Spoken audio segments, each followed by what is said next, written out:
کہ ہے جس کے دل میں الفت اختر رضا تمہاری ہے جس محترم ناظرین کرام، السلام علیکم ورحمۃ اللہ وبرکاتہ۔ حضرات، جیسا کہ آپ کو معلوم ہے کہ ہم شہ منی کی فاتحہ کا طریقہ بتانے جا رہے ہیں۔ یہ کوئی نئی فاتحہ نہیں ہے، بلکہ بزرگوں کے زمانے سے بہت ہی قدیم اور پرانے زمانے سے مشہور و معروف فاتحہ ہے، اور اس فاتحہ کے ذریعے سے لوگ اپنی حاجتیں پوری ہونے کے لیے دعائیں کرتے ہیں۔ یہ وہ مستجاب الدعوات اور مقدس فاتحہ ہے کہ بزرگوں کا فرمان ہے کہ اس فاتحہ کے ذریعے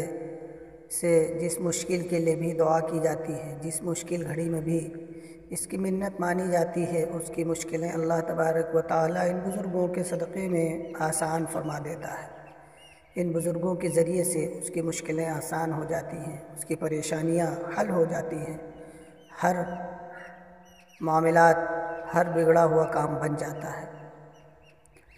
ہر مشکل، ہر پریشانی کو دور کرنے والی اس فاتحہ کا نام شہ منی کا فاتحہ ہے، اور یہ فاتحہ بہت ہی مشہور و معروف فاتحہ ہے، لیکن اس کا جو طریقہ ہے وہ ایک خاص طریقہ ہے۔ طریقہ بھی میں آپ کو بتاؤں گا کہ کیسے اس فاتحہ کو پڑھا جاتا ہے اور کون کون سے بزرگوں کے نام سے اس کا ایصال ثواب کیا جاتا ہے۔ ویسے تو ہر فاتحہ میں اللہ تبارک و تعالیٰ کی بارگاہ میں دعا کی جاتی ہے کہ پروردگار اس کا ایصال ثواب دنیا بھر کے تمام انبیاء کرام، صالحین، کاملین، شہداء، صالحین، صدیقین، بزرگان دین، مومنین، سب کی روح کو ایصال ثواب پہنچایا جاتا ہے۔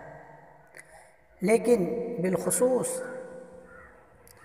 اس فاتحہ میں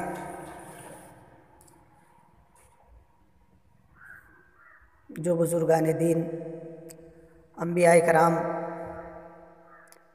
اور اولیاء اعظام کے ناموں سے منسوب ہیں، ان کے اسماء مبارکہ کچھ اس طرح سے ہیں۔ سب سے پہلے ہمارے اور آپ کے پیارے آقا مولا جناب محمد رسول اللہ صلی اللہ تعالیٰ علیہ وسلم، اور دوسرے حضرت بو علی شاہ قلندر رحمۃ اللہ علیہ، تیسرے والد صاحب حضرت بو علی شاہ قلندر رحمۃ اللہ علیہ، چوتھے والدہ صاحبہ حضرت بو علی شاہ قلندر رحمۃ اللہ علیہ، پانچویں بزرگ حضرت نظام الدین اولیاء محبوب الہی رحمۃ اللہ علیہ، چھٹے بزرگ حضرت شاہ مبارز خان رحمۃ اللہ علیہ، ساتویں بزرگ حضرت خواجہ شرف الدین یحییٰ منیری رحمۃ اللہ علیہ، آٹھویں بزرگ حضرت علامہ مولانا احمد یار خان نعیمی رحمۃ اللہ علیہ، اور نویں بزرگ حضرت مولانا شہباز خان قادری رحمۃ اللہ علیہ، دسویں بزرگ حضرت فخر الدین حضرت خواجہ فخر الدین عراقی رحمۃ اللہ علیہ، اور گیارہویں بزرگ حضرت حافظ جمال شاہ رحمۃ اللہ علیہ۔ ان بزرگوں کے نام سے یہ فاتحہ منسوب ہے، اور انہی کے وسیلے سے، ان کے صدقے سے اللہ تبارک و تعالیٰ کی بارگاہ میں دعا کی جاتی ہے، پروردگار عالم ان بزرگان دین کے صدقے میں ہماری تمام مشکلات کو حل فرماتا ہے۔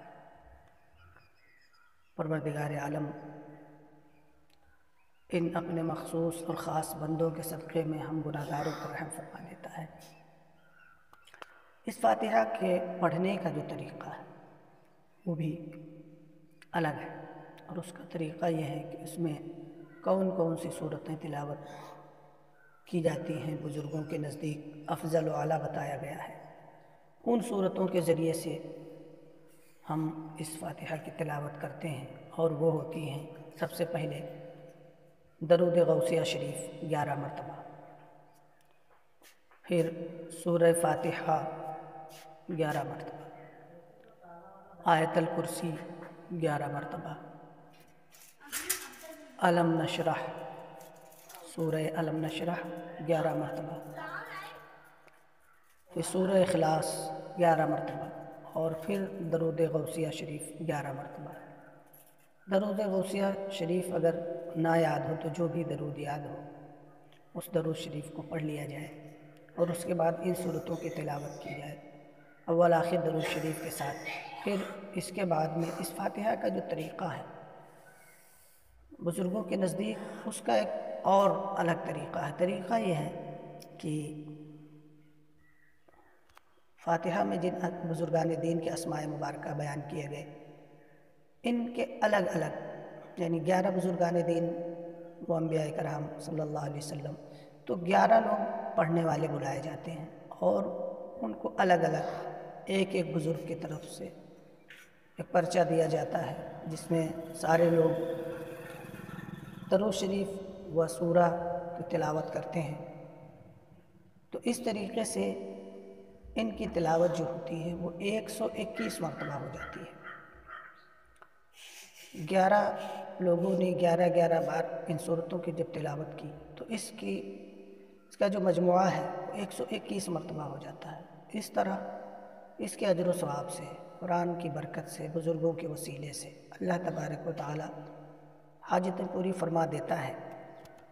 اور ایک ایک آدمی الگ الگ فاتحہ کے لیے اپنے اپنے پرچے کے مطابق رسالِ ثواب سارے لوگوں کو کرتا ہے، لیکن مخصوص اس بزرگ کے نام سے فاتحہ پڑھتا ہے اور ان کے صدقے میں دعا کرتا ہے۔ اور 11 لوگوں کے اکٹھا جمع ہونے سے اس میں سے جس کی بھی دعا اللہ تبارک و تعالیٰ کی بارگاہ میں مقبول ہوئی، اس کے صدقے میں ساری دعائیں قبول ہو جاتی ہیں۔ اور اس کے لیے 11 لوگوں کے لیے فاتحہ کا جو طریقہ ہے اس میں کھانے کے لیے اور فاتحہ کے لیے جو انتظام کیا جاتا ہے، تو فاتحہ کے لیے 11 پیالے اور ان پیالوں میں کھانا رکھا جاتا ہے، اور الگ الگ لوگ فاتحہ پڑھتے ہیں، الگ الگ اپنی تلاوتیں کرتے ہیں، اور اس کے بعد اس کا اجر و ثواب، اس کی برکتیں، اس کے فیض و برکات سے اللہ تبارک و تعالیٰ کا کرم ہے اور اس کا فضل ہے کہ بندے مومن کی حاجتیں، جو بھی مسائل درپیش ہوتے ہیں وہ اللہ تبارک و تعالیٰ آسان فرما دیتا ہے۔ لہذا مختصر سا طریقہ ہم نے آپ حضرات تک پہنچانے کی کوشش کی ہے، اور انشاءاللہ اگر کچھ کمی بیشی ہوئی تو آپ حضرات ہمیں اطلاع فرمائیں گے، اور انشاءاللہ اس کے بعد دوبارہ آنے والے وقت میں یا اس طریقے سے کسی اور فاتحہ کے متعلق یا جو بھی معلومات آپ کرنا چاہیں تو آپ کمنٹ میں ہمیں کمنٹ کر سکتے ہیں۔ ہمارے چینل سے جڑنے کے لیے محمد عاصف قادری کو سبسکرائب کریں اور بیل آئیکن دبانا نہ بھولیں۔